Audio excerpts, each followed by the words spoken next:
This is my Soc 354 special presentation project by Juanita Lazenby entitled Families with Children with Disability. The quality of life for families with a child or children with disability is greatly impacted.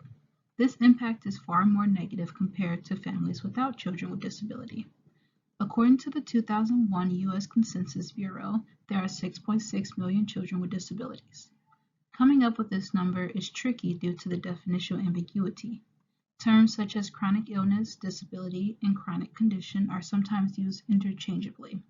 A broad definition of disability includes most types of physical, developmental, and emotional disorders, or it can be defined more narrowly by the specific condition and degree of severity.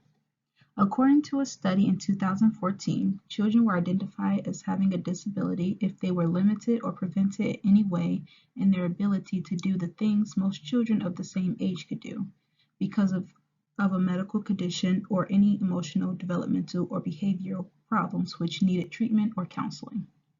This study is important because it raises awareness of the struggles that families with children with disabilities are faced with.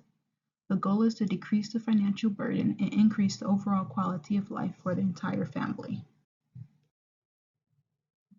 I argue that families with children with disability negatively impact their life greater than families without children with disability.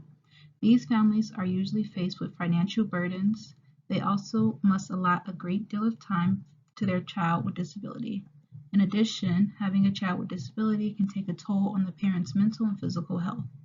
And lastly, not only does it affect the parents, but also other members of the family, such as siblings and extended family.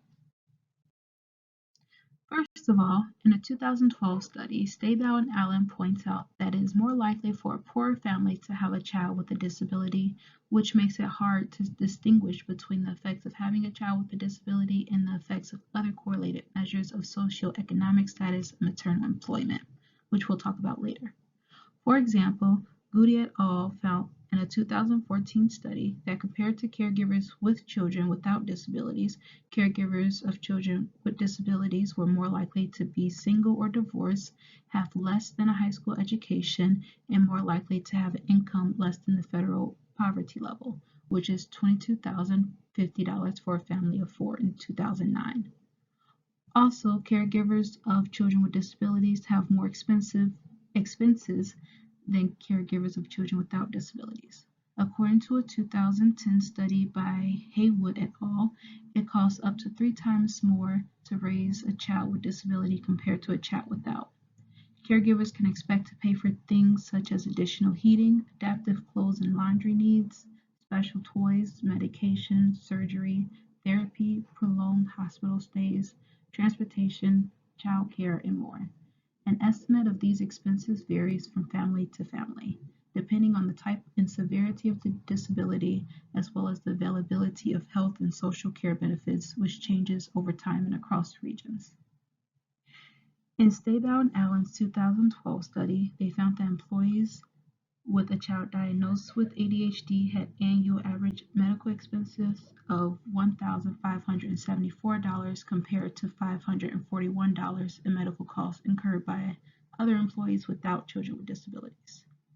In a 2015 study, Sander et al. Surveyed 620 caregivers with a child with both autism spectrum disorder and intellectual disability.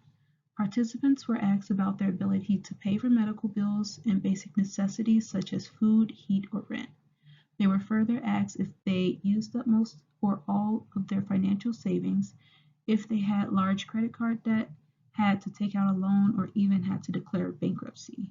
They found that 52% of caregivers with children with ASD and ID reported having financial difficulties. Parents with children with disabilities have to spend a great deal of time to care for their child.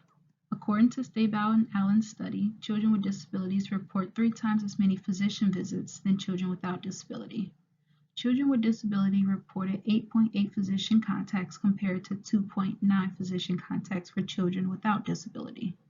Also, they have higher rates of hospitalization, 11.4% compared to 2.8%. And more days spent in the hospital in a year. On a national level, these estimates amounted to an additional 26 million physician contacts and 5 million hospital days annually due to children with disability. In a 2007 study by Sen and Yurtsever, they noted that some or all of disabled children activities were dependent on someone else.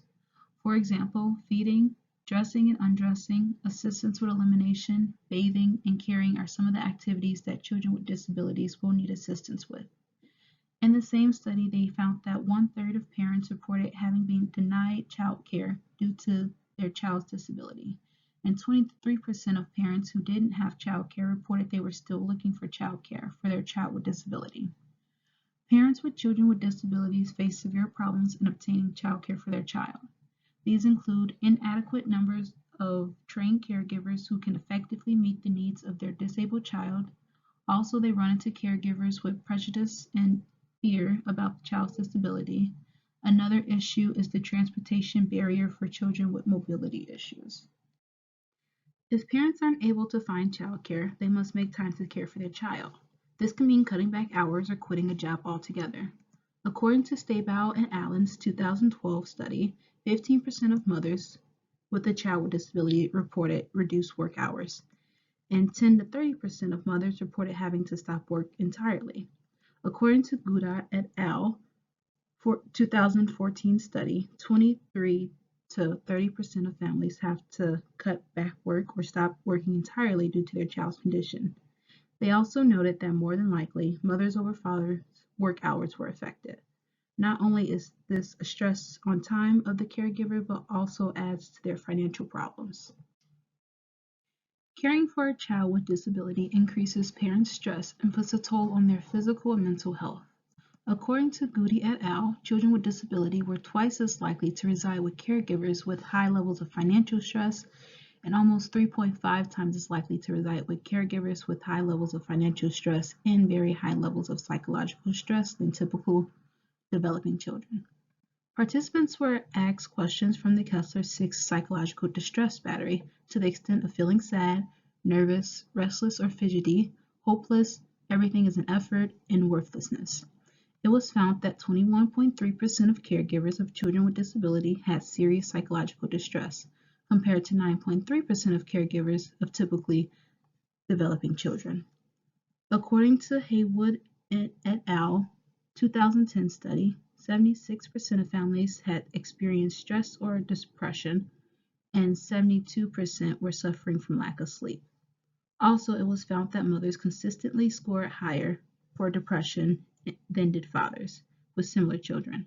And single mothers of children with disability were found to be more vulnerable to severe depression than mothers living with a partner. Mothers are more likely to cut back on their work hours and completely quit their job. Also, not being able to find childcare accounts for all the additional time needed to care for their disabled child.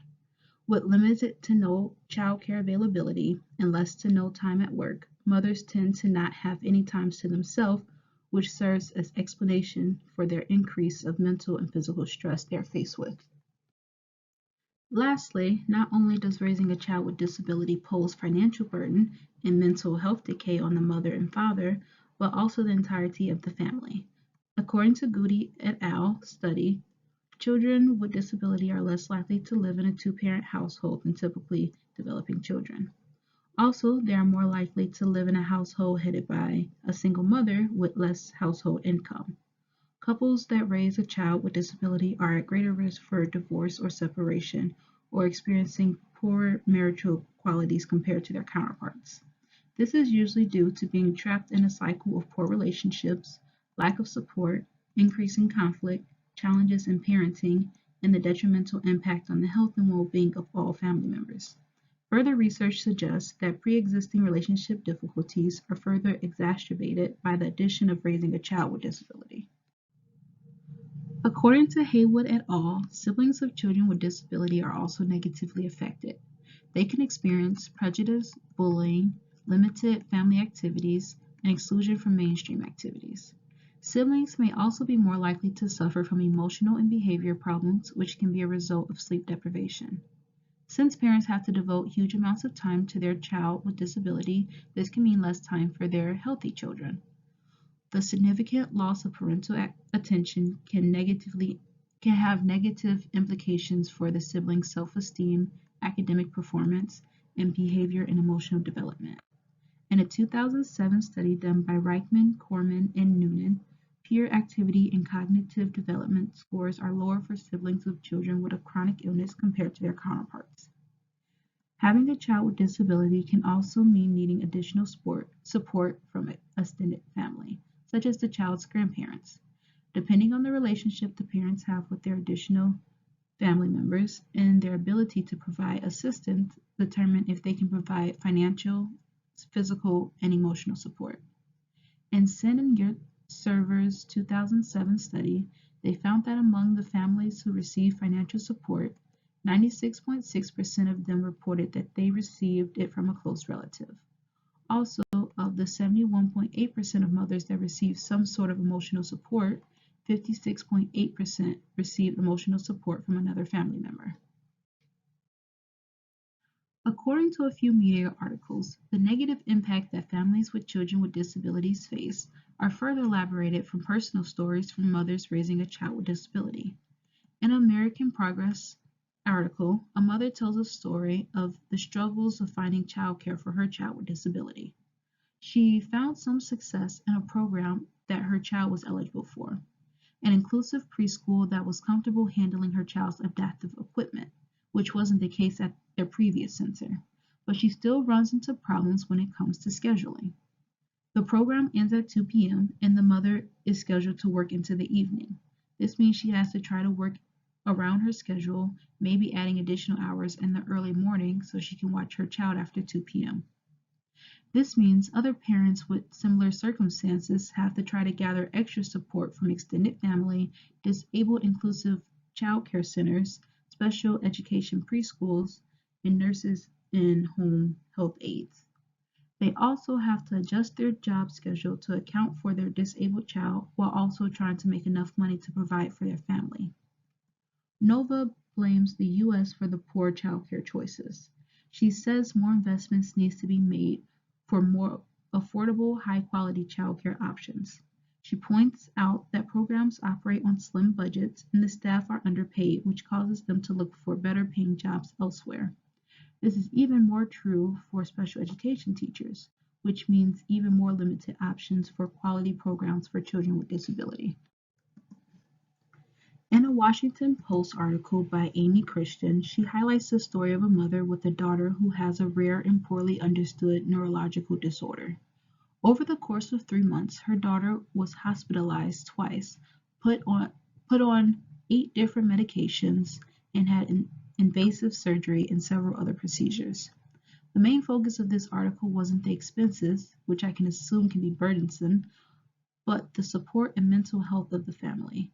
And although she received an abundant amount of emotional support from extended family, friends, teachers, and others, it was still a battle for her, her child, and her family. She also calls attention to the struggle that her healthy child faces being forced into the role of a, quote, caregiving neurotypical sibling, unquote. She didn't realize that what she was doing for her daughter wasn't just something anyone would do for their kid, until a friend with 2 autistic boys reminded her that her spouse left them. This elaborates on how raising a child with disability wrecks marriages and breaks families apart. She says, it wears a person down. It makes it harder for me to be my best self.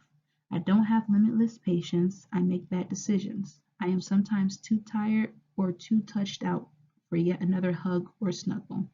There are days I cannot bear to watch another Disney movie. I lose my cool. I forget school events. I buy frozen pizza and microwave mac and cheese. It goes to show how being a parent of a child with disability can burn you out mentally and physically. It seems that what we see in media about families with children with disability aligns with what we see in research. They both report that families with children with disability suffer financial burden and difficulty finding childcare. Also, finding affordable and quality childcare is difficult and can cause further dilemmas affecting caregivers' careers and finances, as well as the need for additional support from extended family, friends, and government assistance. Both also point out the much needed emotional support from others and the physical and mental drain that it causes on all parties involved, including parents, siblings, and extended family. It is clear to see from both the academic journals and newspaper articles that mothers are usually affected the most.